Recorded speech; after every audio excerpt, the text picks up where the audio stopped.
atau pesanan negeri Maluku. Di video kali ini kami akan membahas tentang segmentasi targeting dan positioning atau yang biasa disebut dengan STP di dalam pemesanan. Langsung saja mari kita bahas apa STP di dalam pemesanan. Video ini dibuat untuk memenuhi tugas dalam mata kuliah Manajemen Pemasaran Syariah dengan dosen pengampu Dr. Reni Purwanti. Sebelum masuk ke video pembahasan, izinkan kami memperkenalkan diri terlebih dahulu. Pose with the bands. Pose with the pose with the pose with the pose with the bands. Pose with the pose.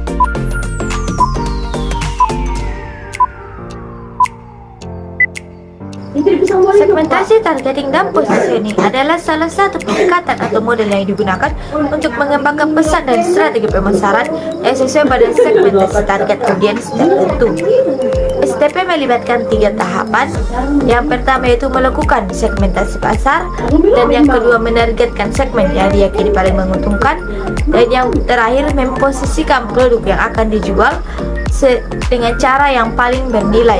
Adapun kelebihan STP, yang pertama yaitu mengarahkan dan memberi fokus pada strategi pemasaran seperti dalam penerapan targeting advertising serta mengembangkan produk baru atau diferensiasi brand dengan mengalokasikan sumber daya untuk segmentasi target. Dan yang kedua, mengidentifikasi peluang pertumbuhan pasar dengan melihat pelanggan baru dan penggunaan produk.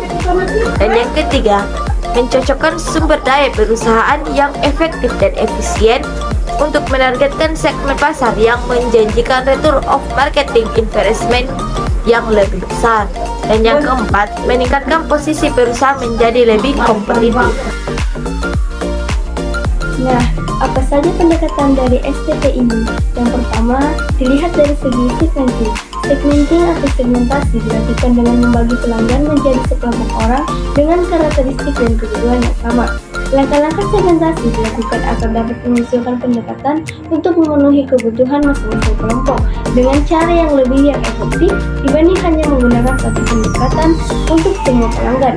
Untuk melakukan segmentasi pasar bisa menggunakan beberapa pendekatan seperti yang pertama, segmentasi demografis, yaitu mendasar pada atribut pribadi audiens seperti usia, jenis kelamin, pendidikan, pekerjaan, atau status perkawinan. Yang kedua, ada segmentasi geografis, yaitu mendasarkan segmentasi pelanggan berdasarkan negara, wilayah, kota, atau lingkungan tertentu.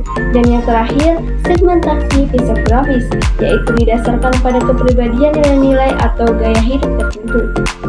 Yang kedua ada targeting. Targeting adalah pemilihan satu atau beberapa segmen pasar yang akan menjadi fokus kegiatan-kegiatan pemasaran atau proses mengevaluasi dan memilih segmen pasar manakah yang paling layak untuk dimasuki.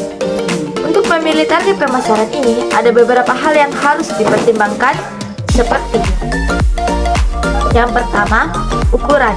Seberapa besar segmen pasar tersebut dan potensinya untuk bertumbuh di masa depan nanti.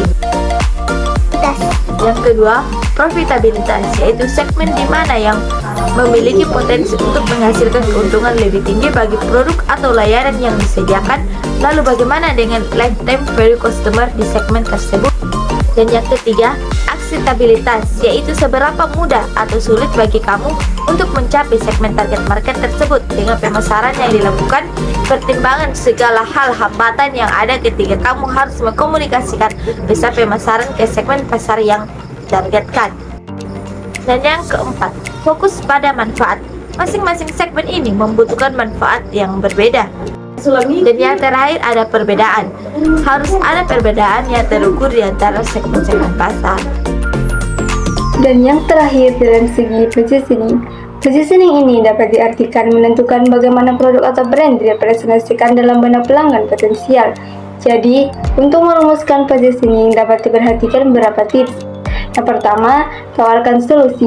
Jadi, kita harus memeriksa kembali kebutuhan dan potensi masyarakat, masalah, atau hambatan dari masing-masing segmentasi target pasar. Dengan mengetahui hambatan atau potensi masalah yang dihadapi, kita bisa merancang pesan yang tepat tentang bagaimana produk atau layanan dapat menyelesaikan masalah dengan lebih efektif. Dan yang terakhir, identifikasi unit selling proposition atau USP. Di sini, kita harus menemukan jawaban yang tepat dari pertanyaan mengapa pelanggan harus membeli dan menggunakan produk atau layanan tersebut.